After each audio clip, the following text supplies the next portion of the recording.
Okay, so now we are going to discuss some very important reversible process. ठीक है, तो जो जो रिवर्सिबल प्रोसेस के बारे में हमें जानकारी की जरूरत है, उसके अंदर सबसे पहला जो है वो है isochoric process. Okay, now what is an isochoric process? ध्यान देने वाली बात है, आइसोकोरिक, कोर मतलब होता है वॉल्यूम, यानी आइसोकोरिक प्रोसेस बेसिकली क्या होता है? The process in which volume does not change. The process in which the volume does not change is called an isocoric process. ठीक है, तो अगर मैं इसको पीवी डायग्राम में प्लॉट करूं तो दो पॉसिबल ग्राफ्स आ सकता है. इसमें ध्यान देना है, ऑब्वियस सी बात है, वॉल्यूम में कोई बदलाव नहीं है, तो हमें जो मिलेगा वो बेसिकली दो वर्टिकल लाइन मिलने वाला है, एक ऐसा और दूसरा ऐसा. या तो ये प्रेशर बढ़ेगा या तो ये प्रेशर कम होगा. यानी यहां पर अगर मेरा ये इनिशियल टेम्परेचर है और यहां पर अगर ये फाइनल टेम्परेचर है, तो ध्यान देना है, वॉल्यूम क्योंकि कांस्टेंट है तो प्रेशर बढ़ेगा, तो डेफिनेटली हमारा टेम्परेचर जो है वो भी इंक्रीज करने वाला है. यानी सिंपली यहां पर मैं बोल सकता हूं जो T फाइनल है वो ग्रेटर देन T इनिशियल है. इसका सिंपल मतलब ये है, this is isochoric heating, right. On the other hand, इस वाले केस पे ये मेरा इनिशियल टेम्परेचर है Ti डैश, ये मेरा फाइनल टेम्परेचर है TF डैश. यहां पर साफ साफ ध्यान देना, वॉल्यूम कांस्टेंट रखते हुए अगर मैं अपना टेम्परेचर, प्रेशर को कम कर रहा हूं, तो डेफिनेटली जो मेरा टेम्परेचर है वो भी कम होगा. तो इस वाले केस पे one thing is certain, TF dash is less than Ti dash. That means it is isochoric cooling. ये वाला है आइसोकोरिक हीटिंग और ये वाला क्या है? Isochoric cooling. तो यहां पर हम इस तरीके से आइसोकोरिक प्रोसेस को डिफाइन कर सकते हैं, वो सारे रिवर्सिबल प्रोसेस जहां पर वॉल्यूम का कोई बदलाव नहीं होता है, राइट. अच्छा, delta W that is equals to integral PdV. Delta W is equals to integral PdV. तो यहां पर सिंपल सी बात है, V is constant,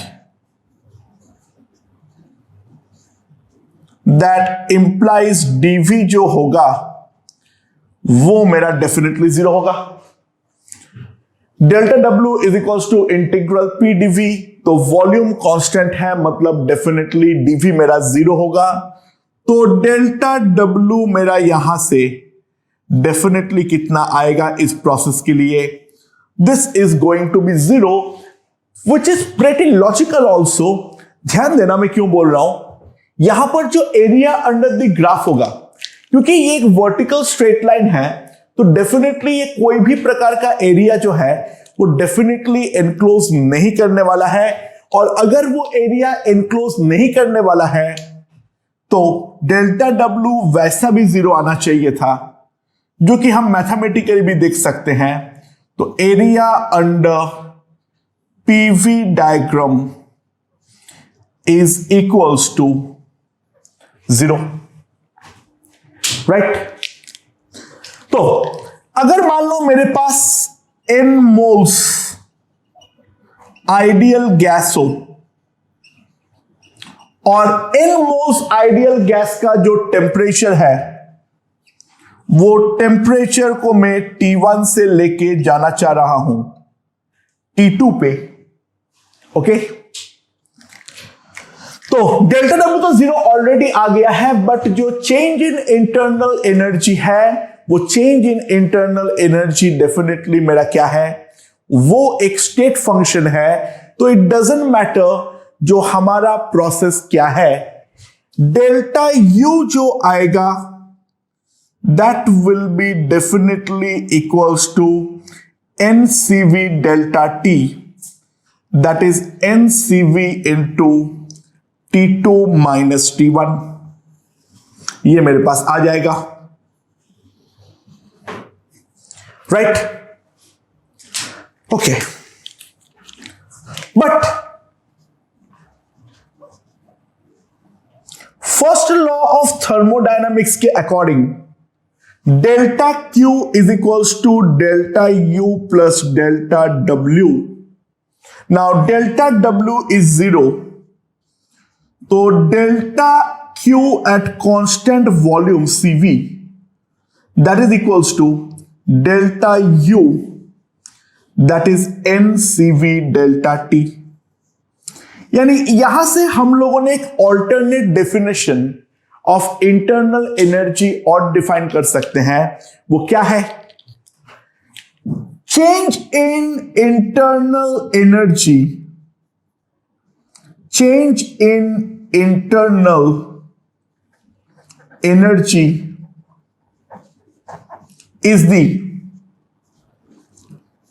heat given at constant volume। कोई एक सिस्टम को कांस्टेंट वॉल्यूम में मैं जितना हीट दे सकता हूं वही उस सिस्टम का चेंज इन इंटरनल एनर्जी है, राइट? तो delta Q CV is equals to delta U, और वो कितना आ जाएगा? NCV delta T। देयरफॉर इस वाले केस में delta Q by N delta T आ जाएगा मेरे पास CV, but delta Q by N delta T क्या हो जाता है? Molar heat capacity, right? तो molar heat capacity at constant volume, उसको ही हम जो CV से लिखते हैं लॉजिकली उसको क्यों लिख सकते हैं, ये यहां से क्लियर हो गया होगा। तो इस प्रोसेस के बारे में क्या क्या सीखे हमने ये सीखे delta W equals to 0, delta U equals to NCV delta T, and delta Q is also equals to NCV delta T। तो ये हमारा पहला प्रोसेस हो गया, right? That is the isochoric process. Now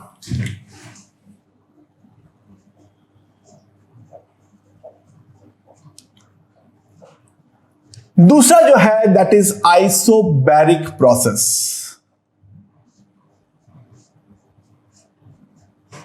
now what is isobaric process? The process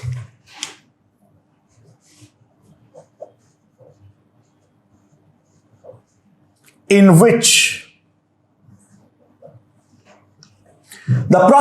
which pressure does not,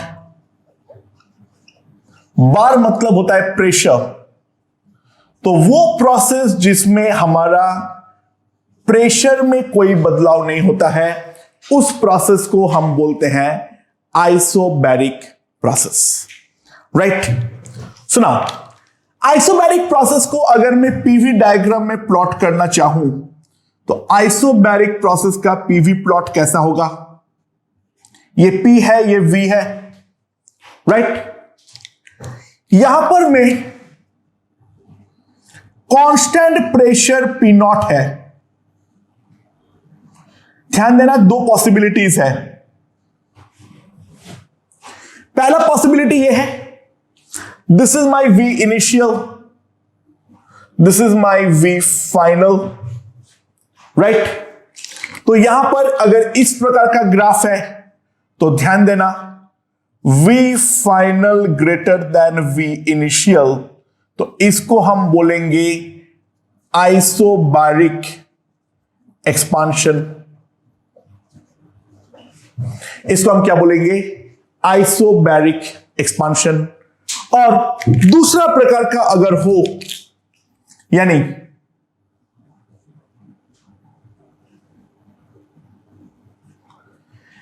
यहां पर है मेरा V इनिशियल, यहां पर है अगर मेरा V फाइनल, राइट। तो यहां पर इसको में हम साफ साफ देख सकते हैं, जो हमारा V फाइनल है वो है V इनिशियल से कम, तो इसको हम बोलेंगे आइसोबैरिक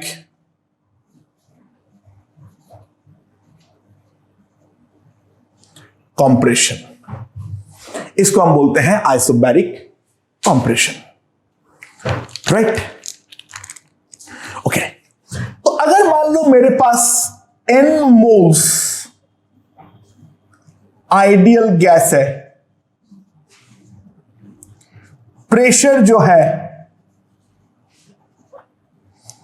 वो कांस्टेंट है P नॉट पे, volume changes from V1 to V2, अगर ये है तो कैलकुलेट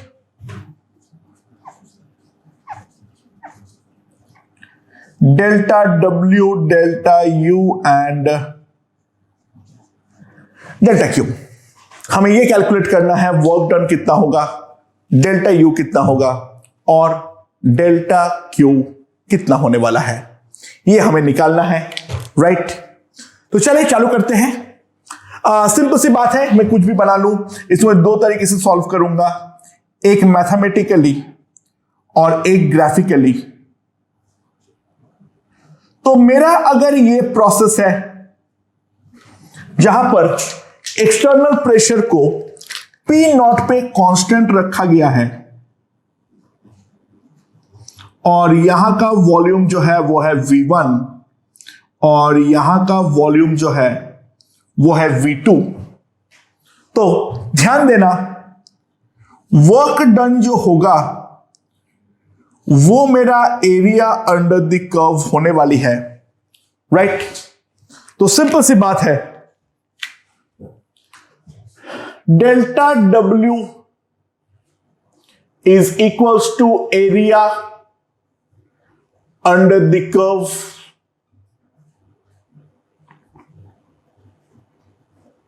राइट, एंड वो कितना आ जाएगा मेरे पास, the area of the rectangle P naught into V2 minus V1, that is P naught delta V।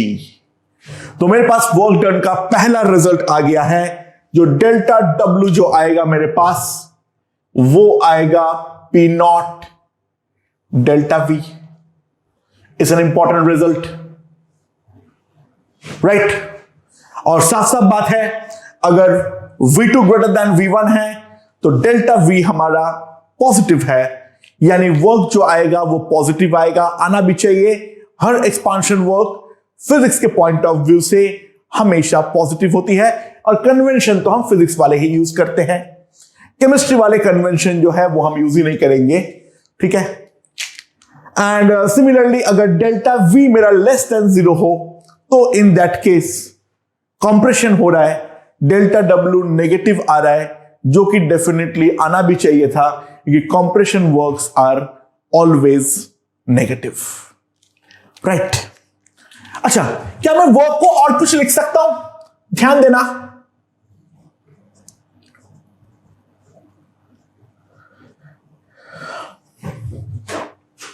This is equals to P naught V2 minus P naught V1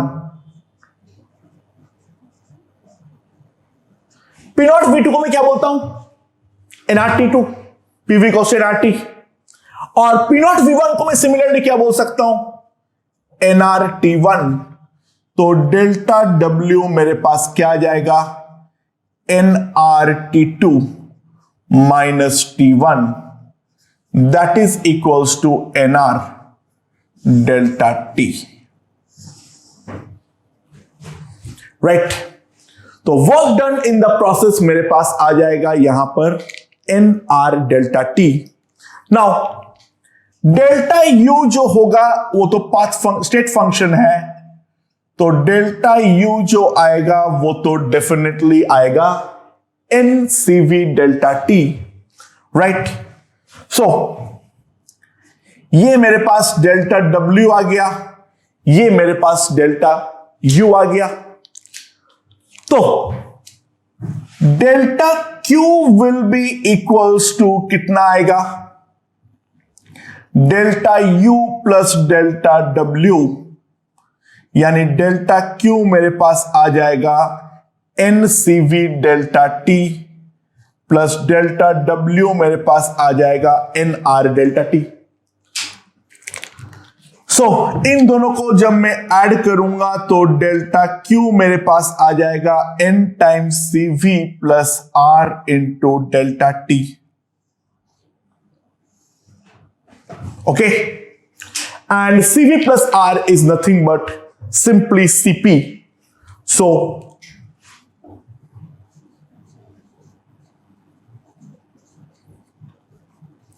delta Q मेरे पास आ जाएगा NCP delta T। इसमें और एक point of view भी ले सकता हूं, ध्यान देना कैसे मैं ये प्रूफ कर सकता हूं। इनफैक्ट CV प्लस R जो है वो हमारा CP है, कैसे, ध्यान देना। मेरे पास डेल्टा Q ये आ गया है NCV plus R into delta T, but process ये आइसोबैरिक है। तो प्रोसेस अगर आइसोबैरिक है तो सिंपल सी बात है, ध्यान देना यहां से, this heat is given at constant pressure. ये हीट जो है इसको हम किस में दे रहे हैं, कांस्टेंट प्रेशर में दे रहे हैं। तो कांस्टेंट प्रेशर में मोलर हीट कैपेसिटी क्या होती है,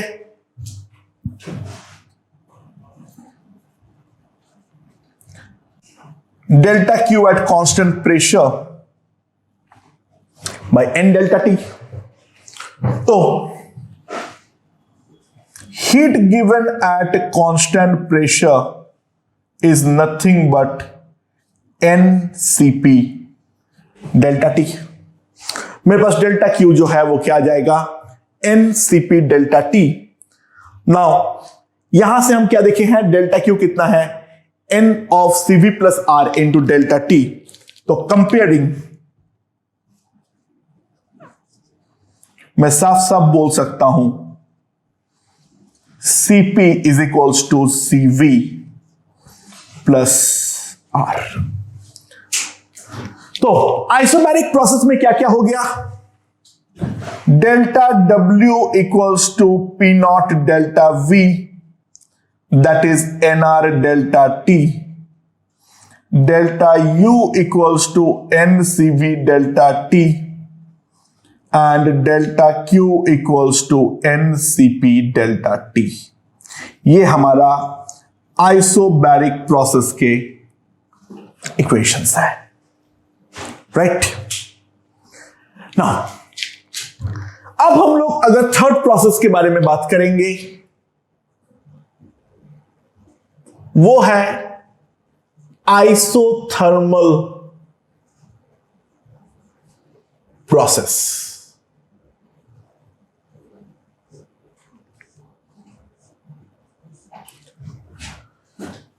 राइट। तो what is an isothermal process, बहुत सिंपल सी बात है, the process in which temperature does not change. तो वो सारे प्रोसेस जिसमें टेम्परेचर में कोई बदलाव नहीं होता है उसको हम लोग बोलते हैं आइसोथर्मल प्रोसेस। तो अगर मैं पीवी डायग्राम में यहां पर देखूं तो देयर आर टू पॉसिबिलिटीज। पहला पॉसिबिलिटी है वो एक्सपांड करे यानी वॉल्यूम उसका बढ़े। अच्छा, हम लोग जानते हैं जो आइसोथर्म होता है, ठीक है, according to the Boyle's law क्या आएगा, उसका जो आइसोथर्म होता है पीवी इक्वल्स टू कांस्टेंट के। तो ये है हमारा graph at temperature T constant. Graph हम जानते हैं क्या होता है, रेक्टेंगुलर हाइपरबोला, और ये जो है वो एक आइसोथर्म है। इसको हम लोग क्या बोलते हैं, आइसोथर्मल एक्सपांशन, राइट। इसको हम क्या बोलते हैं, आइसोथर्मल एक्सपांशन। और दूसरा जो है वो क्या है, यहां पर अगर हम देखें और वॉल्यूम को अगर हम कम करते चले जाएं तो इसको हम लोग क्या बोलेंगे, isothermal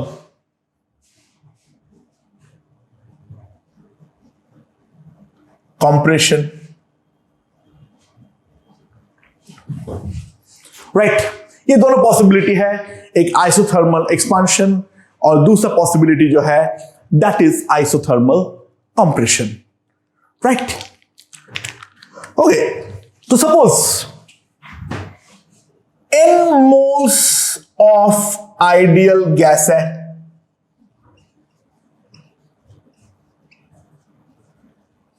temperature is constant at T। n mole ideal gas है, टेम्परेचर जो है वो T पर कांस्टेंट है। नाउ वॉल्यूम जो है वो हमारा V1 से जा रहा है V2 पर। Calculate delta Q, sorry delta W, delta U and delta Q। Okay, कैसे निकालेंगे यहां पर, तो डेल्टा W का वैल्यू क्या होगी, delta W will be nothing but integral PdV, जहां पे वॉल्यूम चेंज होता है from V1 to V2, right. Now pressure P को मैं क्या लिख सकता हूं, देखा ध्यान देना, यहां पर एरिया अंडर द कर्व वगैरह में जाने का कोई तरीका ही नहीं है, क्योंकि रेक्टेंगुलर हाइपरबोला के अंदर का जो एरिया है वो डेफिनेटली कुछ स्टैंडर्ड तो नहीं है, राइट। तो यहां पर मैं प्रेशर को क्या लिख सकता हूं, ऑब्वियसली बात है मैं P को लिख सकता हूं nRT by V into dV, volume changes from V1 to V2। तो मेरे पास आ जाएगा delta W equals to nRT integral dV by V from V1 to V2, that is nRT ln V2 upon V1। तो मेरे पास delta W का value आ जाएगी कितना, nRT ln V2 upon V1,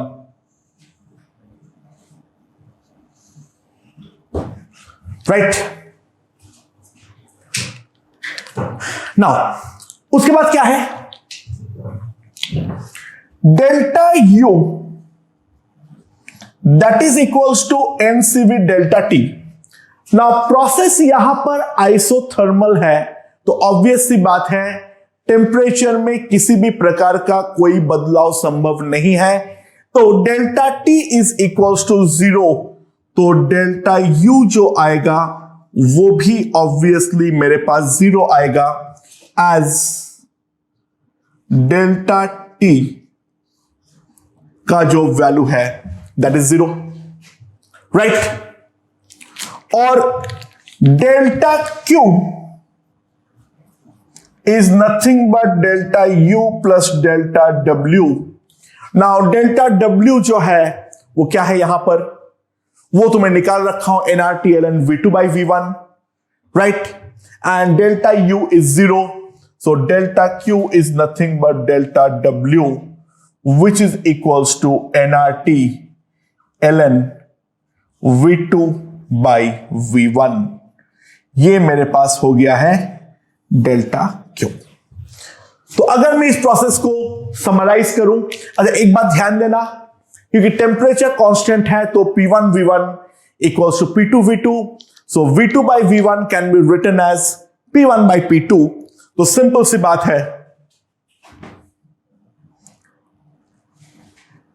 delta Q that is equals to delta W equals to nRT ln V2 by V1, that is nRT ln P1 by P2, और delta U जो है that is equals to 0.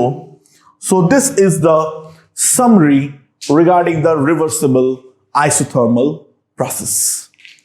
Okay? तो 3 important reversible process हम लोग यहां पर देख चुके हैं। आइसोकोरिक यानी टेम्परेचर वॉल्यूम कांस्टेंट, आइसोबैरिक यानी प्रेशर कांस्टेंट, एंड आइसोथर्मल यानी टेम्परेचर कांस्टेंट। तो ये 3 चीजों को लेकर तो हमने बातचीत कर लिए हैं। अब जो बातचीत होगी वो उस प्रोसेस के लिए होगी जहां पर हम सिस्टम को कोई हीट बाहर से प्रोवाइड ना करें। ओके, तो सिस्टम को जब हम बाहर से हीट प्रोवाइड नहीं करते हैं तो उस सिस्टम को हम क्या बोलते हैं, एडियाबैटिक प्रोसेस। ठीक है, तो अब हम लोग बातचीत करेंगे regarding reversible adiabatic process. Okay.